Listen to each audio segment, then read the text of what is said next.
More and more companies expand internationally. This comes with a number of challenges in the areas of tax, legal, HR, and other areas. We have teamed up to shed light on some of these challenges and are looking forward to a few conversations on these topics. Today, we're going to speak about the employer of record topic. And Philip, I'm glad that we can have that conversation because it's a very interesting opportunity, especially for companies to expand internationally. What is your experience from a legal viewpoint with using employer of record services? Thank you, Sonja, for approaching that topic. I think it's extremely relevant because for a number of reasons, an employer of record is a good sort of starting point for companies when they expand internationally. Um, and I've seen a lot of my clients actually think about it or use employer of records.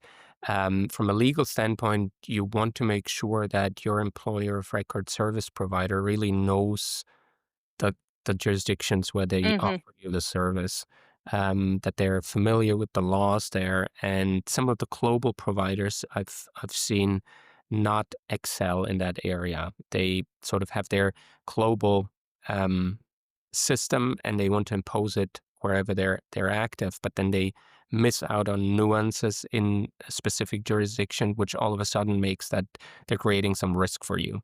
So, Yeah. for example, in Germany, there's the Arbeitnehmerüberlassungsgesetz. It's a law on temporary agency workers.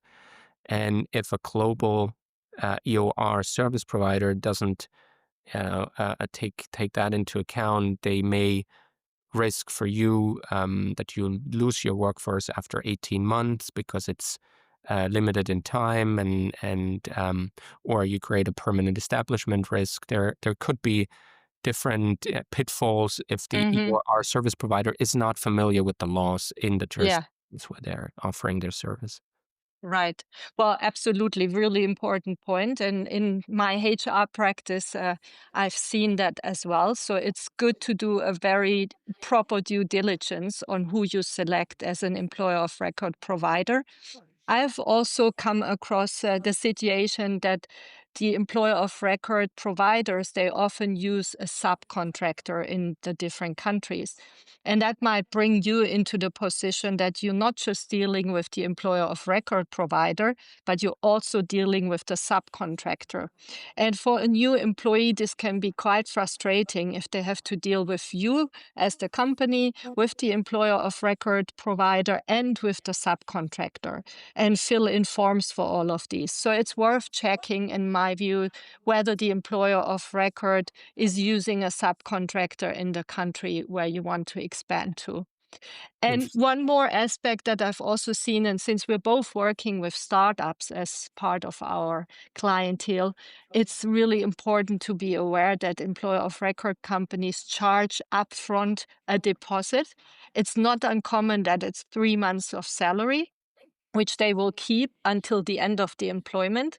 And so that might hit some startups by surprise, specifically if they want to hire a number of people in different countries via an EOR provider. So that's definitely my experience as well, to make sure that you budget that in from the starting point. It's interesting. Yeah, it's not always a cheap option, right? And it comes with Correct. a Yeah. promise to make life much easier. You don't have to set up your own entity, your own Yeah. payroll, so forth. But it also often, if the devil is in the detail, as always. Correct. So you Yes. have to look, does it really make life easier or does it come with a number of risks and more complexity because you have more parties? That's from a legal standpoint, the more Yeah. parties you have, the more complex it gets. And as part of the due diligence, as you say, from a legal standpoint, you want to ask to see all the contracts that form the total chain Yeah. of entities. So you want to see obviously your contract with the employer of record provider, but then also if they have a local entity, what's the contractual relationship between Absolutely. Yeah. your contracting partner and that local entity?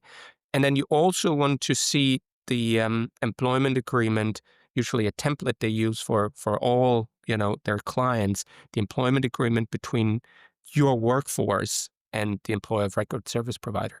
So you Absolutely. at Yeah. least have 3 contracts, you may have 4.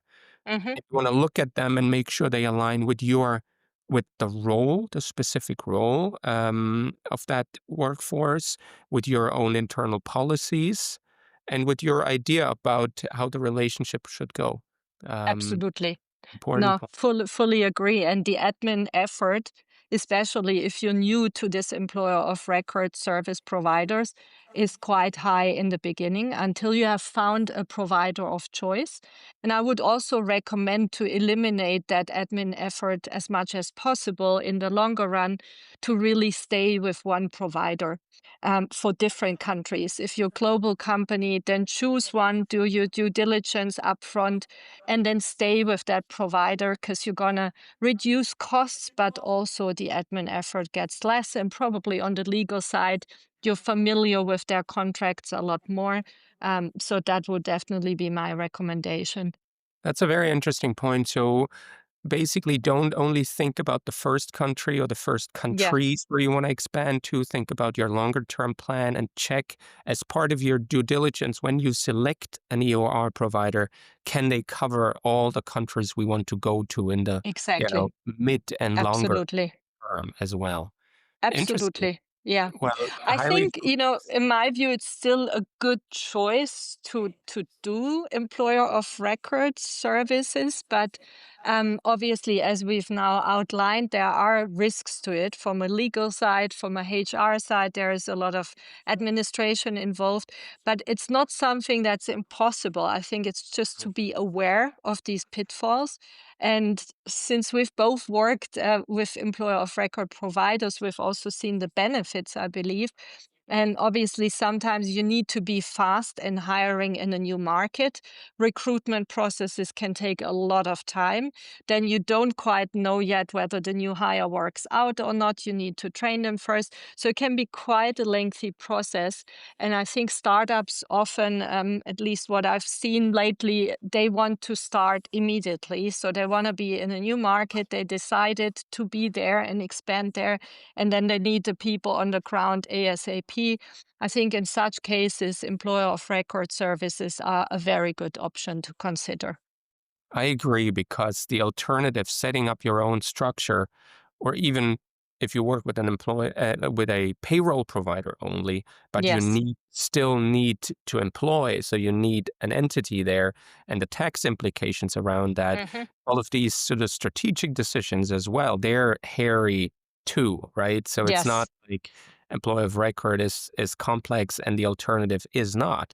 Hmm. Expanding internationally from an HR and legal perspective has its complexities, and EORs Yes. make life easier, but you need to Absolutely.